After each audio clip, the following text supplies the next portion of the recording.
Hey everybody, Etienne Marcel to the Sports Inquirer, and I know it's been a very, very, very, very long time since you've heard from me. Things are going well, just figuring out some things and getting some other things right.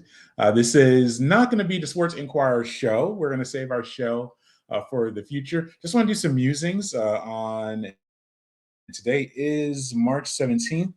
2026. It's been a very long time since you've heard from me or seen from me. All is well, still in Georgia.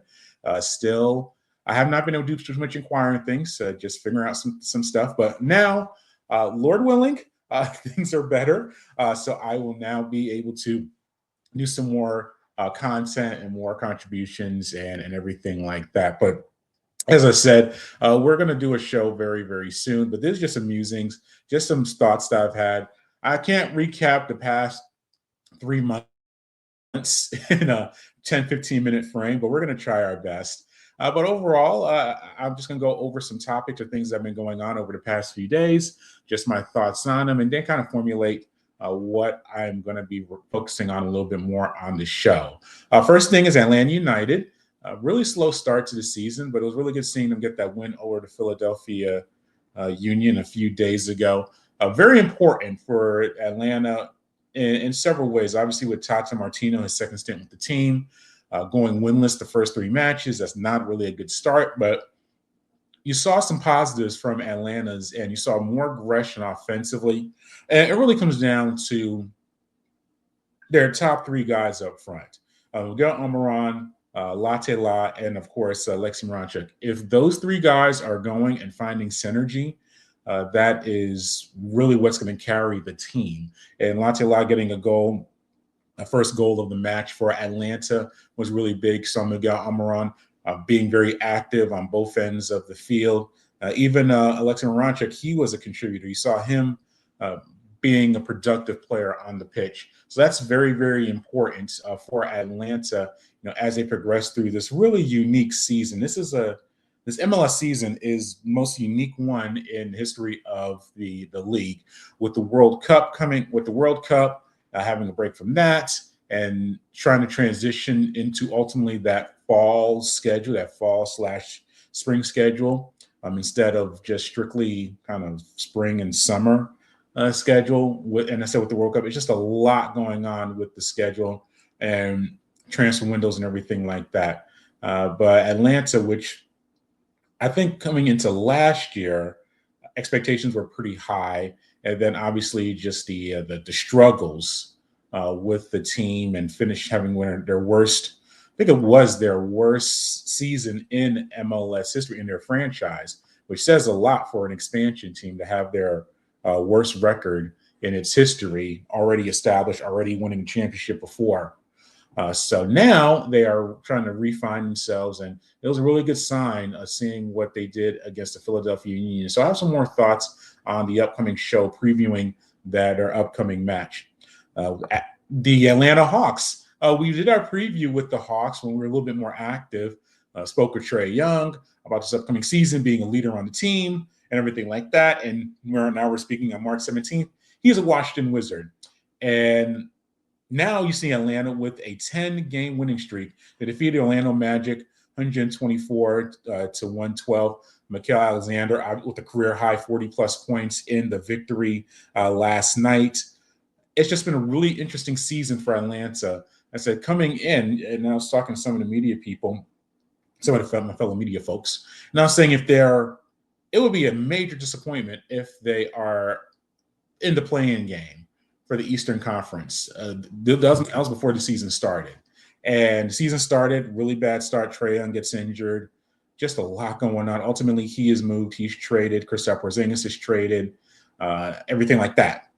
But now, since we've seen the emergence of Jalen Johnson as a legitimate all-star, and I've always said that, and I'm not the only one, but I said if he can stay healthy and consistent, he should be an all-star player. And for him, so far, he's been able to stay healthy this year, and you're seeing the results of that. Consistent triple-doubles, really setting some franchise marks, really, really solid player for Atlanta. But then the addition of Jonathan Kuminga, who you could tell is still working his way back from his knee. They're slowly bringing him along. But if he gets to emerge, you have those two players. And I've been saying, well, they're missing a guard. But then you got McCollum, who's a solid veteran. And then Mikel's emergence as a guard has been really fascinating.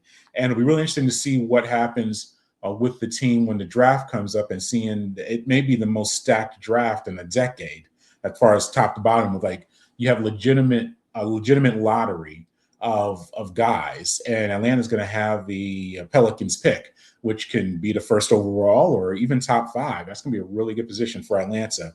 But I think right now they're sitting 8th in the Eastern Conference. It is so crucial for them to avoid being in that playing game, and they need a series. I won't say we. I think for the Hawks, we as watchers of the team, I'm not a fan, but we as watchers of the team, just as an evaluator, really need to see them in a full 7-game series, see the adjustments, see how they handle being down 0-2 or up 0 or up 2-0, maybe a crucial game 3 where the series is split. This young squad really needs to go through that experience. And we also need to see Quinn Snyder, who came in with a lot of fanfare from his time in Utah, and understandably so. We need to see him in a postseason series to see if he is the person to lead the team to that next level. So I think it's really important. They're going to be in the playing game at least. Barring a really major collapse, they'll be a top 10 seed and be in the play-ins against the playoffs. But it's so important for them to find themselves in that position. So we're looking forward to seeing what's going on with the Atlanta Hawks. Really good news on the college basketball front on the men's side. Kennesaw State winning a Conference USA, going to face Gonzaga in the first round of the NCAAs. And the second time in a program history, they're going to be in the Division I NCAA tournament. And I was right front and center for the first one, working the scores table at Kennesaw State with Amir Abdur-Rahim and that squad, and Terrell Burden and all those guys, and Cottle and all of them getting into the tournament for the first time. And that was a really big moment for Kennesaw State athletics, really for Cobb County, which really wants to embrace Kennesaw State. Being in this county is very interesting. Obviously, collegiate athletics, Georgia and Georgia Tech get the majority of the attention, understandably so. But Kennesaw State's really an emerging program, not only athletically. We saw they went into Conference USA football championship this year, and it's very interesting seeing the development. And hearing Pat Wade, head coach Pat Wade for the Kennesaw State, talking about Amir, who tragically passed away. It's been a few years now, which is really wild to think about. And continuing the legacy of what Amir did for Kennesaw State and Cobb County, it was really interesting just seeing how he's still in presence.